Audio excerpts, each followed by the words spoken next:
Things are definitely interesting in Symphogear.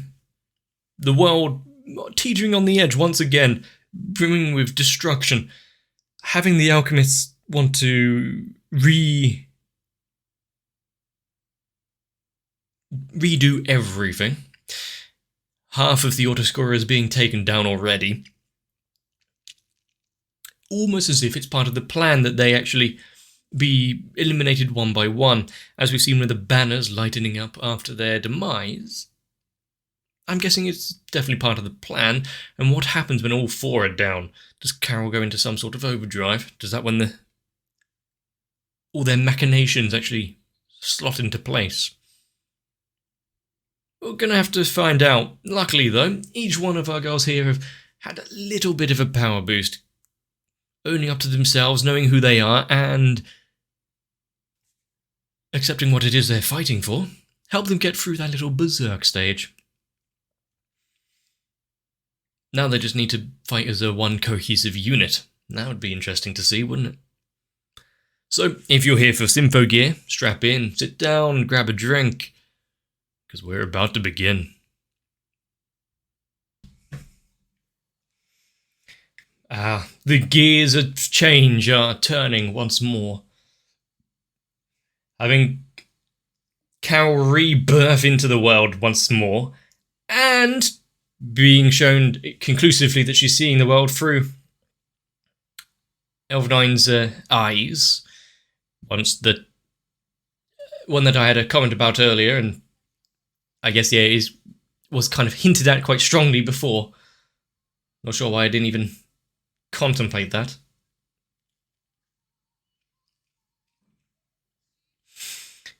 I think at least in my mind, I started questioning why she was so okay with letting Elvenine go free with them. I think that was as far as that thought process got.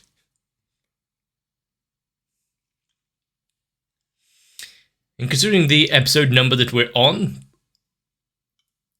I'm expecting at least one or two new big twists and turns to come out of all of this. And of course, Hibiki's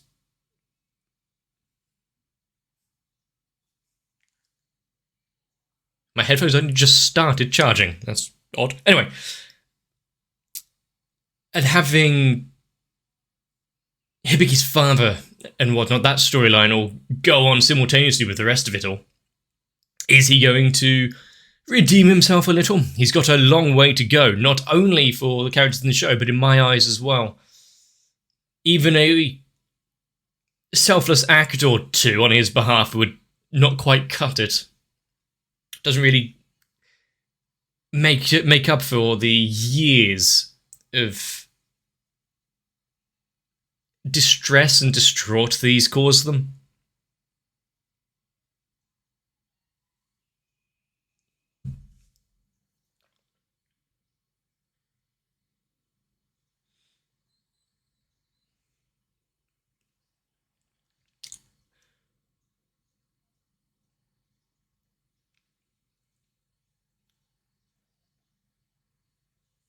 I see. So, the constant sharing of memories and spreading them around the place is a common through thread for all this. Was it just casually mentioned your last spare body? So, if this one goes, then... oh no, why can't she make more?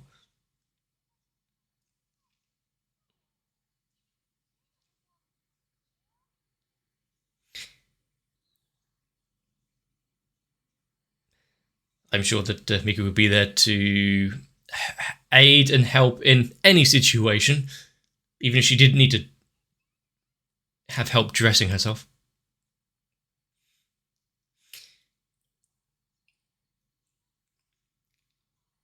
It's a tough one because normally I would be in the camp of you would want to try and make amends with family members while you can, if they're willing to, etc., etc. However, the father doesn't seem to take into account anything that he has done, has no personal responsibility for it. So, it's a bit hard to have a conversation there. Oh yeah, the great webway of the world.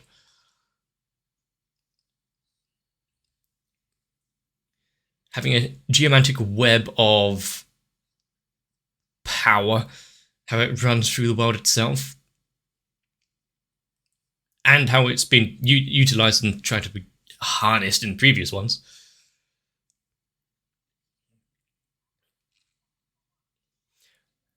Unfortunately, does the fact that they are tracking it and finding it would lead the autoscorers right to them?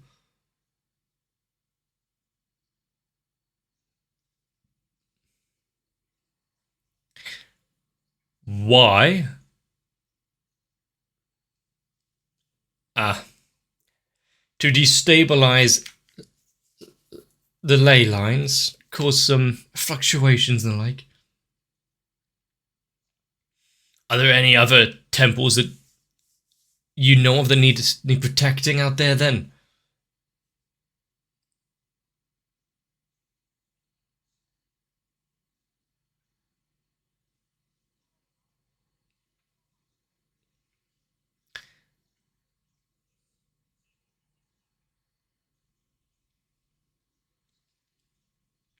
And now we're here at the temples. Have a quick, don't need to see the travel or the journey over here. Getting some Tsubasa and Maria time.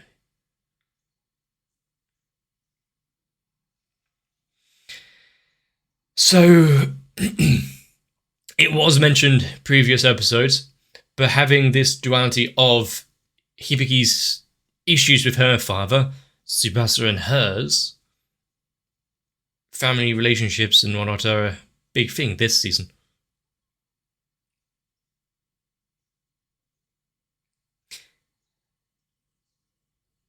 Although they are flipped this time, she's the one that's apologetic.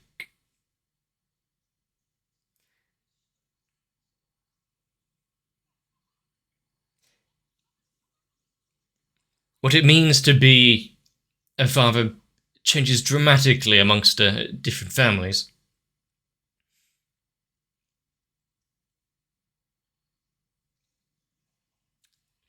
The very first instinct, anything wrong? Shoot. That's the right attitude to take.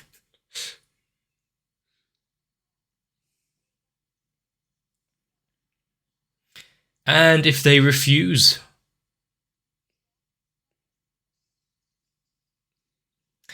I mean, anyone that brings out the phrase of a danse macabre, the ones I'm backing in this fight has just changed dramatically.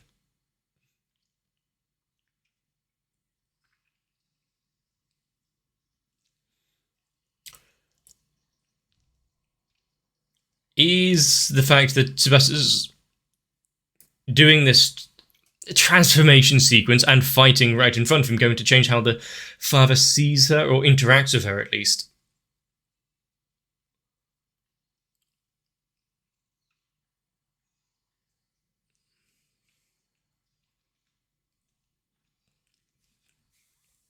Also, on top of it all, the style of song that goes along beside her transformation there being very rustic, maybe. Quite fitting that they're fighting in a temple. Get to some sort of safety. But also the fact that she's always the one telling herself that she is the sword. She's trained and strengthened herself to be like the tool. And yet it's sad when her father just agrees to that definition.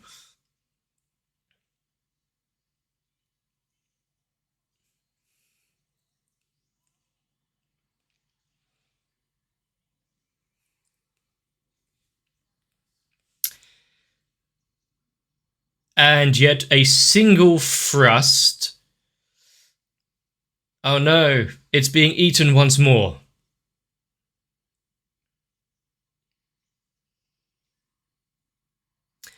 Well, shit.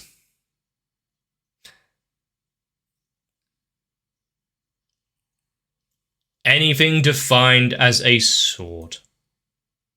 Right, so if we just use something that's not technically a sword.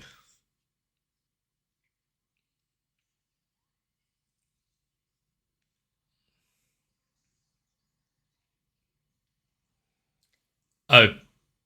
Did she just...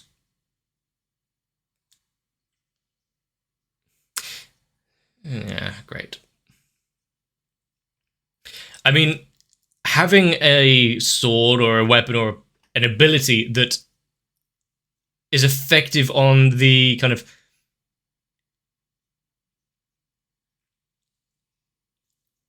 theoretical level. Anything that's defined as a sword, and if you think hard enough about what definitions are, at least, I'm sure that could be widespread. What did we not just see? So we skipped over Chris's...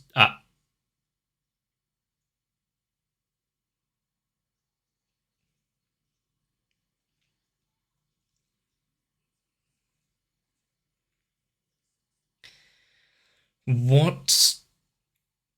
Okay. As long as she's not going alone. But the fact that they are being brought in...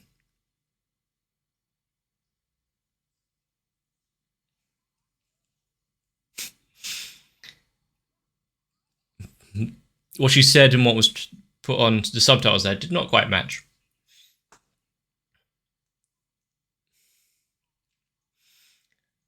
I think picnic would be a funnier translation, since it's literally what she said.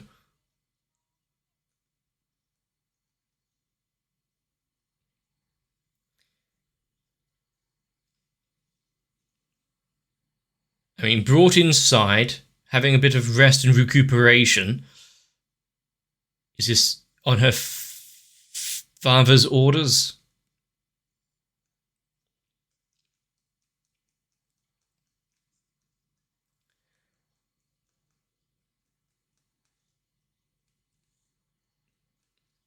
I mean, it wasn't exactly her sent for her. It wasn't exactly her fault. They didn't know about the weaponry there being outrageous like that. Oh? So they've been working behind the scenes. Is there something extraordinary about all of this?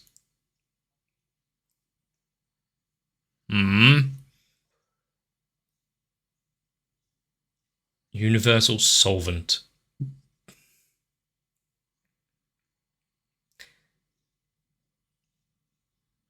So, is it a study, even though heretical, that has been carried on to some degree, or at least the Organization of the World have some sort of fight back? Asking about injuries? Was that more just a pragmatic, are you up to battle?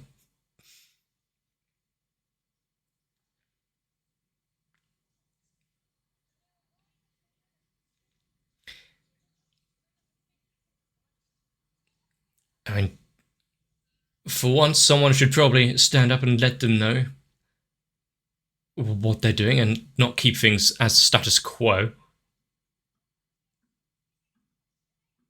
Look at her walk.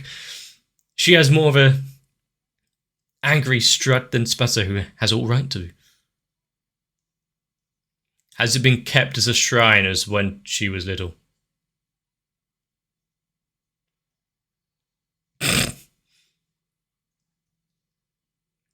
Yep. It's kept as a shrine exactly as it was.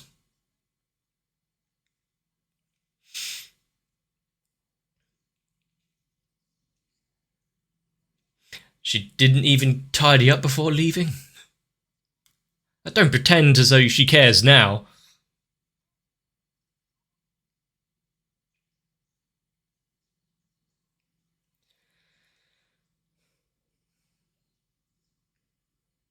Hmm.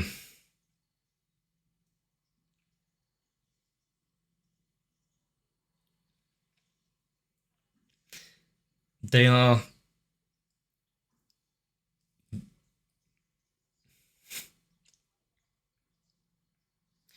I mean, going against the norm, usually. And placing all of the forts there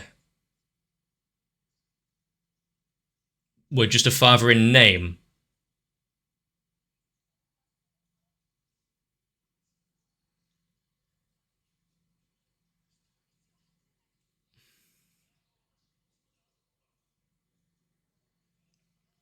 Stained tool. I mean, you can understand that, you know, family relations would be a little tough.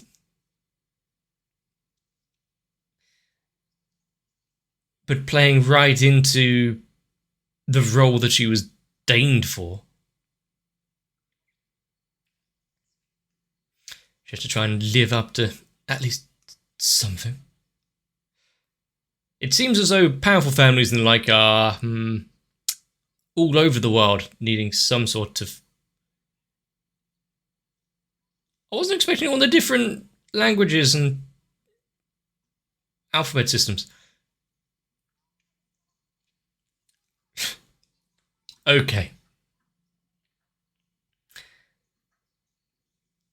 And where are we off to now?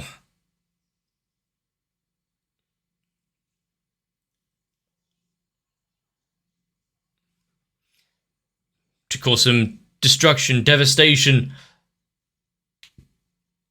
and much like the others that have went before her, this is all once more part of the plan. She's done what was needed to destroy the Keystone, so now this is a bit of having fun, push them a bit further.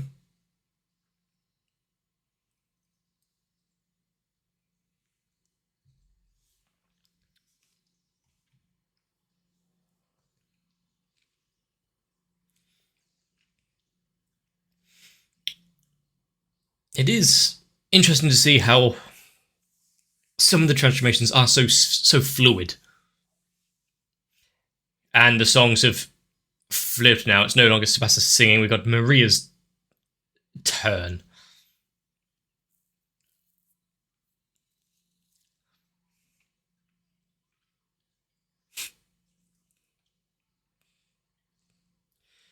We've seen...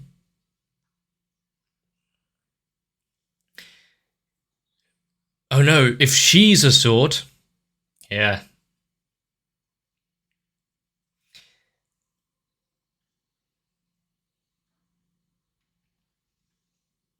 Is this going to be a change in her own perception of herself, which then leads to victory?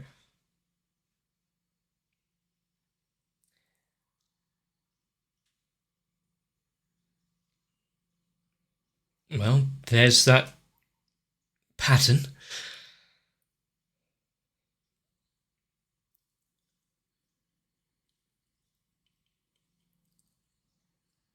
And yet defeated so handedly.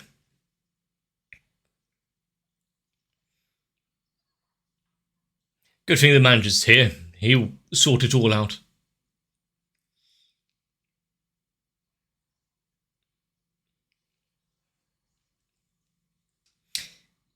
Then she has no worth.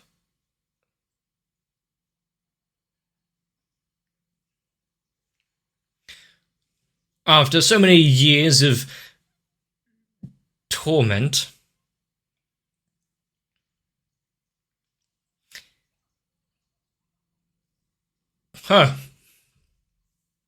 we didn't see it to that degree. I mean, yeah, but there weren't any cobwebs or anything. I didn't think that... Yeah, didn't clean up or tidy up her room, but kept it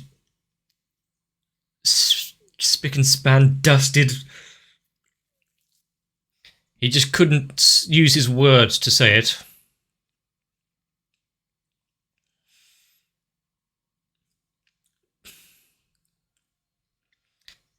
She just needed confirmation there.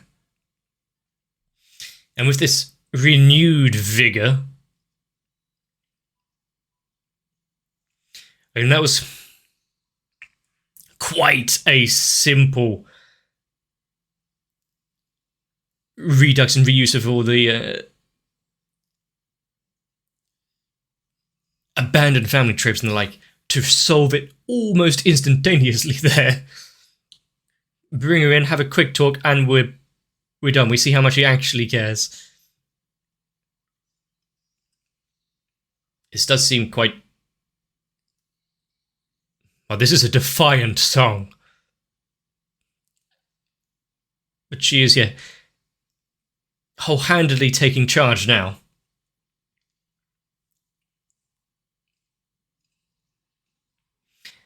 I like how they've all got their own...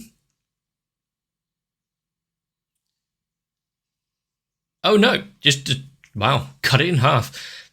Got their own tasks here. Chris was against Carol, while the other two take on that coin slinger. Well, no. One goes on the coin slinger, one goes on the noise, but...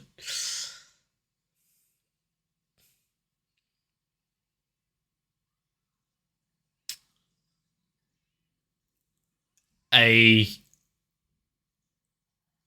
wayward missile heading over to Carol while she's inflicted by the whole memory exhaustion. Well, she just won't use a sword then.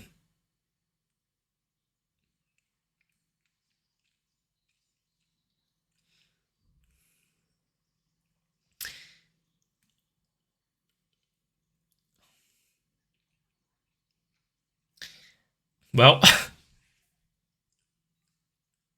she goes beyond expectation and definitions.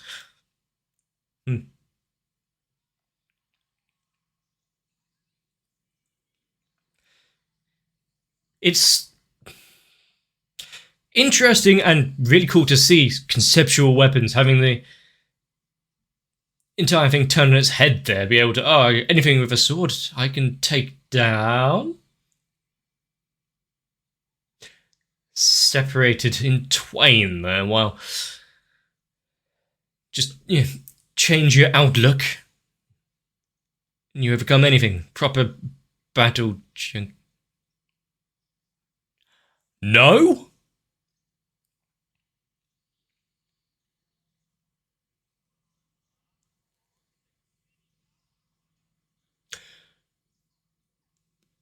Granted, she plays around with alchemy and can create shit and has memories and sees things that's going on with Elfenine and whatnot, but what? Even Carol's like,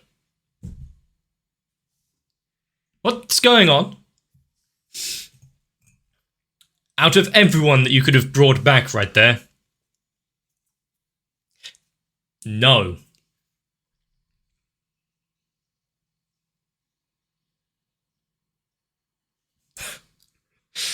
God damn it. Having the good doctor back once more. And in the form where he had the binding of the other relic into himself.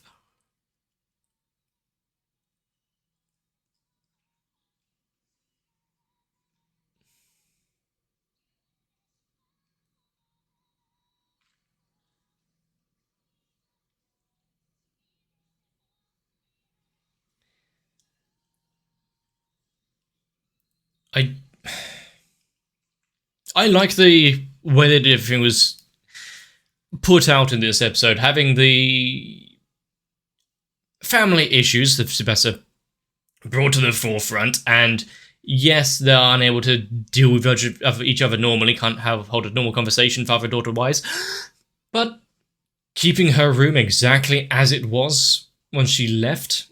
I've seen that in reality. Either children who have died or, for one reason or another, moved away. Having it... He is not giving up, is he? Having it kept exactly as it was before they left.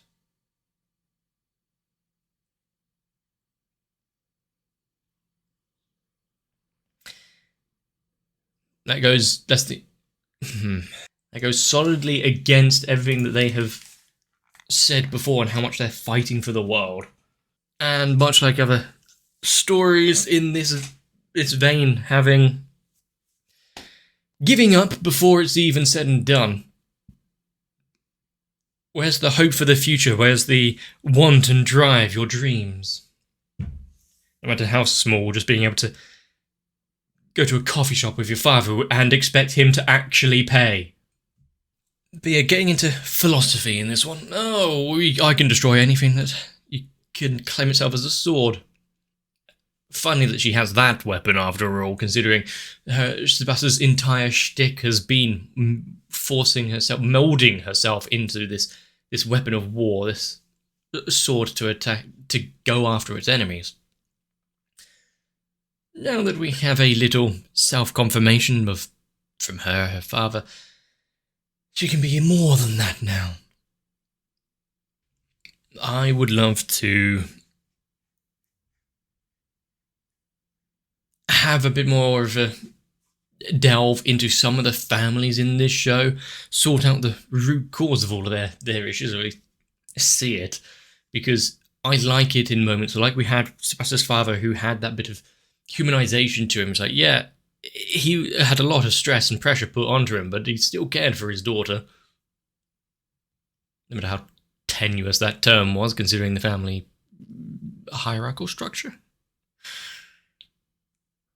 But is Hibiki going to have a word with her father, going to be that catalyst to push her onwards and forwards compared to all the rest of them? We've had revelations for a lot of them, whether it be Tsubasa and her father, Maria, and what she's fighting for, or the two bestest friends ever, and how much they mean and rely on one another.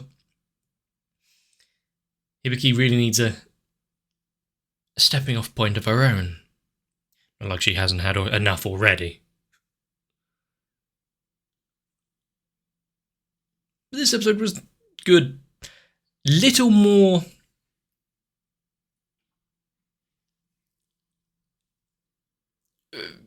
forward-facing destruction of the auto-scorer, unlike the fire one we saw before, but still nowhere near the water one originally. But can Carol continue on with her plans with them all disappearing?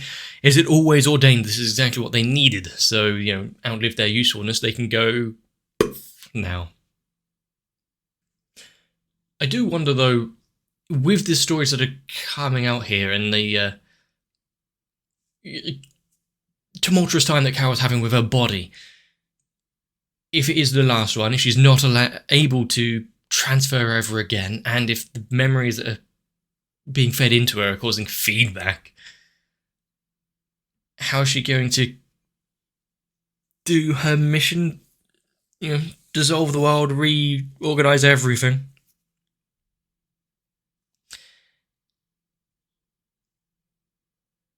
And how much of her is actually left? We were told, she uses memories to fund her abilities in magic or alchemy. Yes, she siphoned off a large portion of it over into Elfenine, but is there going to be... I think we're seeing it, actually, but is there going to be a point where she loses so much, is effectively unable to even function, forgets how to walk, talk, create... have basic bodily autonomy? That would make a easy last fight. But Symphogear is still really up there. It has grown a lot since Season 1. I think I made some of my objections somewhat clear, why it didn't hold up and why I didn't realise why so many people love this series. Like, well, it's fine, but nothing spectacular. It's been growing on that ever since, both in quality, budget, animation, music, designs. So if it continues on this trajectory, yeah, we should be having some fun. And music is definitely one big thing. If an anime like this, it kind of needs to be, if that's their entire hinging basis. But knowing when to use each track and how it feeds into the feel is something that they strike really quite well in this show. I want more. So, whether or not Hibiki actually responds to that call, actually gets in contact with her father once more, we'll have to find out. But to do that, we'll have to come back for the next episode. So, if you enjoyed this one, let me know. Leave a like and a comment down below. Consider subscribing. Join onto my Discord if you want little tidbits or anything that might happen next. But get yourself some rest so I can see you for the next one. I know that I'm not exactly the great fatherly figure that you should look up to, and yet for some reason there are several of you out there who seem to support me no matter what I do. So, in a thank you way of not abandoning me, I need to thank Noku, Sao, Guado, Kite, M.O, Ruben Filamawa, Wolfie Sensei, and everyone else for believing in me up until this point. Now, bear with me. I need to go out and buy some milk. I may be some time.